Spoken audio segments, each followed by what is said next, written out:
Where does the switch come from? The overdrive. It is the thing that allows you to go the extra distance, to dig a little deeper, to push a little harder. It takes both emotion and logic to reach your maximum potential, to really give everything you have, to go beyond your limits.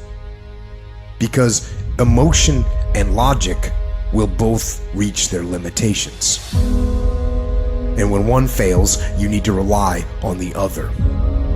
When it just doesn't make any logical sense to go on, that's when you use your emotion, your anger, your frustration, your fear to push further, to push you to say one thing: I don't stop. When your feelings are screaming that you have had enough, when you think you are going to break emotionally, override that emotion with concrete logic and willpower that says one thing: I don't stop. Fight weak emotions with the power of logic. Fight the weakness of logic with the power of emotion.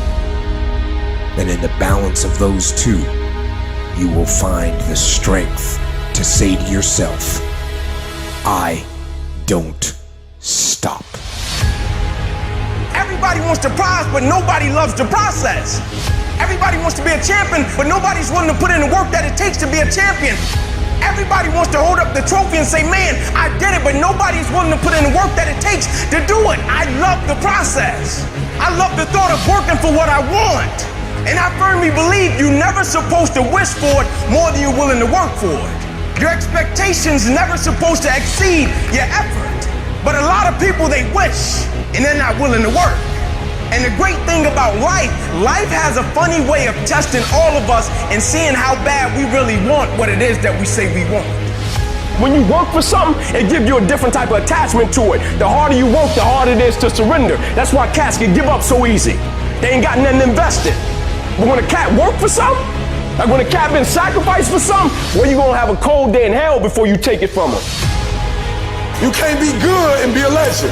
You can't be great, really, and be a legend. You gotta be phenomenal. I want you to push for legend.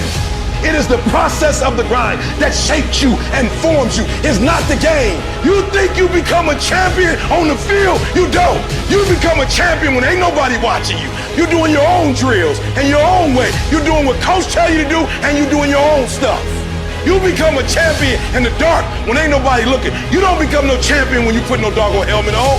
You become a champion the way you eat. You become a champion the way you think. You become a champion in your grind. When nobody knows what you're doing, when you putting in those extra reps, when you watching those videos and you getting inspired, when you change your music and you just get on stage and you shine. It's the process that makes you sweet.